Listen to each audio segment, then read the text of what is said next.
안녕하세요. 아나운서 허연주입니다. 목포 여수 MBC가 공동으로 제작한 다가온 뉴스 시간입니다. 이번 주는 신안에 처음으로 민간 책방이 들어서면서 주민들이 반기고 있다는 소식 준비했고요. 순천만 국가정원이 7개월간의 박람회를 마치고 휴장에 들어갔다는 소식 준비했습니다. 함께 보시죠.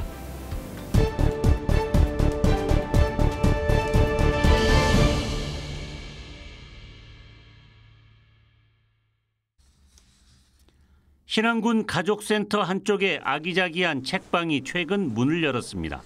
천사 책방으로 이름 지어진 서점에는 민간 기업에서 후원한 도서 만여 권이 문학과 철학, 역사, 종교 등으로 분류돼 있습니다. 섬 주민이 회원으로 등록하면 한 달에 3권씩 무료 대출받을 수 있고 서적도 할인가에 구매할 수 있습니다. 섬 지역인 신안군에 첫 책방이 문을 연 지 보름 만에 300여 명 넘게 회원으로 가입했고 700여 권이 대출됐습니다.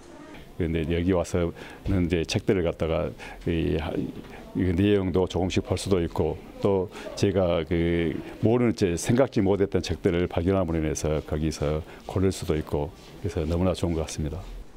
섬에 민간 책방이 문을 열 수 있었던 것은 지자체의 적극적인 지원 덕분입니다.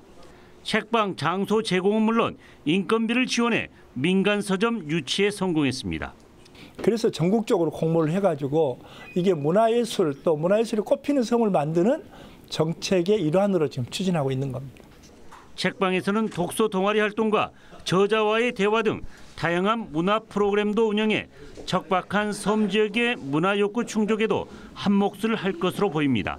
MBC 뉴스 김윤입니다. 전남 동부권 3개시의 중간 지점이자 여수의 관문으로 불리는 율촌 지역. 인구 유입과 정주 여건 개선을 위해 개발 요구가 지속적으로 이어져 왔지만 진척이 없는 상태였습니다. 율촌지구 도시개발 사업을 민선 8기 공약으로 내건 여수시는 자체 용역 결과를 바탕으로 정부에 타당성 조사를 요청했고 행정안전부와 용역기관은 지난 금요일 여수시로부터 사업 설명을 들은 뒤 타당성 조사 여부를 결정하기 위한 사전 심사에 들어갔습니다. 산업용지가 많이 부족해서 산업용지를 확보하고 그에 따른 배후도시를 개발해서 주거환경을 조성하는 데 목적을 두고 있습니다. 율촌지구 도시개발 사업비는 1조 1,000억여 원. 오는 2029년까지 산업단지와 주거단지 등을 갖춘 거주인구 3만 5천 명 규모의 복합 신도시를 만들겠다는 게 여수시의 구상입니다. 사전 심사를 통과하면 다음 달부터 6개월 동안 본격적인 타당성 조사가 진행되고 이 결과를 바탕으로 기재부의 지방재정 투자 심사를 통과해야 비로소 사업이 추진될 수 있습니다. 인구가 지속적으로 감소하고 있는 율촌 지역 주민들은 신속한 개발을 기대하고 있습니다. 접근성도 편한데 다른 지역은 개발되는 반면에 우리 지역에서는 개발이 안 되고 인구 유입 정책에도 아주 좋은 그런 정책이 될 것으로. 율촌지구 도시개발 사업의 1차 관문인 정부의 사전심사 결과는 이달 말쯤 나올 예정입니다. MBC 뉴스 문형철입니다. 올해 초 폭설과 강풍으로 제주도에 발이 묶인 관광객은 모두 3만여 명. 폭설과 태풍 등 자연재해로 제주도는 연평균 50일가량 고립됩니다. 잦은 결항을 극복할 대안으로 제주 고속철 논의가 시작된 것은 15년 전입니다. 지난 2011년 국토부가 세계 노선 6개 구상에 대한 타당성 평가를 실시했고 비용 대비 편익, 즉 BC는 최고 0.78이 나왔습니다. 2017년 전남도 조사에서는 임성역을 기준으로 할 때 비용 대비 편익 분석이 0.9로 높아졌습니다. 2021년 완도군이 실시한 완도 경유 노선에 대한 용역에서도 최대 0.87로 사업 타당성이 있는 것으로 평가됐습니다. 제주도민의 여론이 해저 고속철보다는 신공항 건설로 바뀌면서 전남 제주 고속철도 논의는 더 이상 진전이 없는 상태입니다. 그러나 오는 2025년 제5차 국가철도망 계획 수립을 앞두고 서울 제주 고속철도 건설 논의가 다시 시작됐습니다. 국회 윤재갑 의원실 주최로 열린 토론회에서는 기존 3개 용역 결과를 토대로 새로운 노선에 대한 제안도 이루어졌습니다. 쟁점은 무안공항을 경유하는 기존선을 활용하는 것과 광주 또는 나주역을 분기점으로 하는 방안으로 육지 구간과 해저 구간을 분리 착공하는 겁니다. 제주도가 한 15분 정도 차이가 납니다. 요걸 이제 비용 분석을 통해서 분석을 해보니까 그럼에도 불구하고 좀 우회해가는 게 BC가 더 높은 걸로 나왔습니다. 서울 제주 고속철도 건설 비용은 최소 2조 4천억 원에서 최대 3조 7천억 원, 연간 이용객은 74만 명으로 추산돼 연간 1조 2천억 원의 비용 절감 효과가 있을 것으로 분석됐습니다.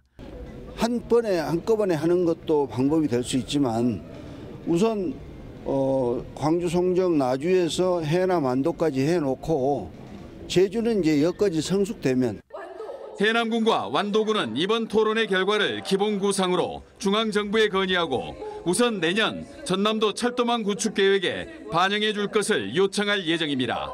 MBC 뉴스 신광하입니다.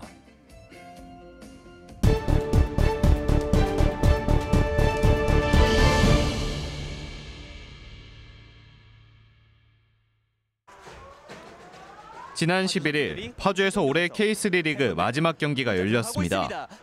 FC 목포와 파주 시민축구단의 맞대결. FC 목포 공격수 김다원 선수가 헤딩슛으로 선제골이자 결승골을 넣었습니다. 결과는 1대0 FC 목포의 승리.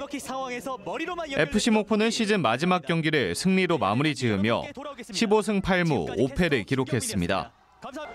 최종 순위는 16개 구단 가운데 2위, 역대 최고의 성적입니다.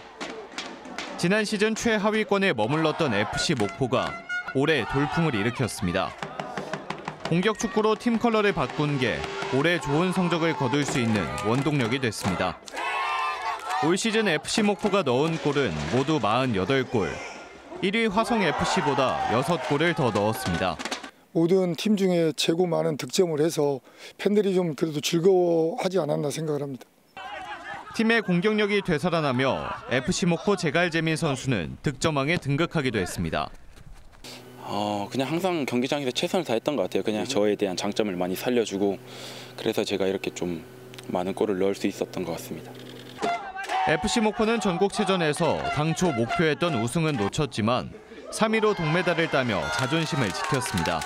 저희가 좋은 성적으로 그래도 좀 체전이 좀 아쉽긴 한데 그래도 상위권으로 순위를 마칠 수 있었던 시즌이었던 것 같아요. 예상을 뛰어넘는 성적표 앞에 다만 아쉬운 건 시민들의 관심입니다. 리그 평균 관중 수는 500명이지만 목포 국제축구센터를 찾은 관중 수는 300에서 400명에 그쳤습니다. 창단 이래 최고 성적을 거둔 FC 목포의 내년 활약도 기대합니다. 물론 지역민들의 뜨거운 응원이 있으면 더 좋겠습니다. MBC 뉴스 최다운입니다. 광양 백운산자연 휴양림에 위치한 목재문화체험장입니다. 친환경 목재 장난감으로 채워진 실내 놀이터에서 아이들이 즐거운 시간을 보내고 있습니다. 다양한 체험을 할 수 있습니다. 저희 어린이집 같은 경우는 좀 공간이 좁지만 여기는 다양한 아이들의 그 기구들을 많이 준비를 해놔서 나무가 울창한 산속 황토길을 걷는 사람들. 맨발로 걸을 수 있는 황토길도 백운산 자연휴양림 내 힐링 명소로 인기를 얻고 있습니다. 쌀쌀한 날씨지만 맨발로 흙을 밟다 보면 건강해지는 느낌이 절로 듭니다. 5개월째 날마다 옵니다. 그러니까 내 몸에 내가 느끼니까 와요. 광양시가 백운산 자연휴양림을 중심으로 149만 제곱미터 규모의 산림 복지단지 조성에 나섰습니다. 휴양림과 목재문화체험장 등 기존 시설에 교육과 문화, 레포츠 기능을 더해 생애주기에 따른 복지를 제공할 계획입니다. 이를 위해 유아숲 체험원과 롤러집 등 산림 레포츠 시설을 신축하고 수요에 비해 부족했던 숙박시설도 추가로 조성합니다. 산림복지단지가 완공되면 관광객 증가와 함께 지역 경제에 미치는 파급 효과도 상당할 것으로 기대됩니다. 목재문화체험장이나 치유의 숲이 같은 장소에 모여 있음으로써 그 시너지가 발휘되고 있는데요. 그에 더해가지고 부족한 그런 기능들을 저희가 확충하기 위해서 최근 산림청 실시계획 승인을 얻은 백운산 산림복지단지는 내년 공사에 들어가 2025년 완공될 예정입니다. MBC 뉴스 김담입니다.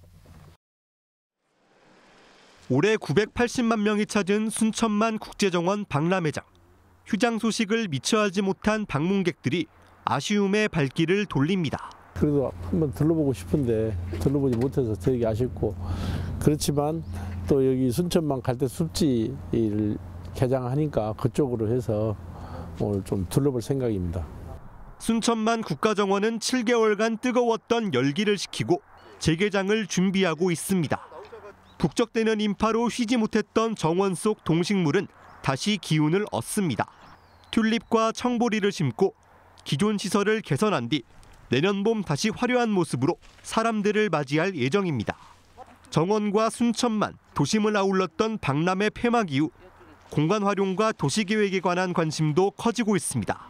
순천시는 국가정원을 중심축으로 도시 전체에 문화와 애니메이션을 입혀 새로운 산업에 도전하겠다는 계획입니다. 이른바 K-디즈니 구상을 본격화하기 위해 노관규 시장 등 시 관계자들이 미국 방문길에 가장 먼저 찾은 곳도 세계적인 제작사 픽사 애니메이션 스튜디오입니다. 사람과 프로그램을 융합하는 구조적 환경, 예술가의 성장을 지원하는 동기부여 등 픽사의 성공 요인을 순천에도 적용하겠다는 겁니다. 이들이 만들어낸 결과도 놀라웠지만 일하고 있는 사람들의 창의성이 최대한 발휘될 수 있도록 구성되었다는 사실입니다. 정부와 함께 이 스튜디오를 만들 때 픽사의 예를 잘 살펴서 순천시가 생태도시에서 정원의 애니메이션을 더한 문화 콘텐츠 도시로 변화와 도전을 꾀하고 있습니다. MBC 뉴스 유민호입니다.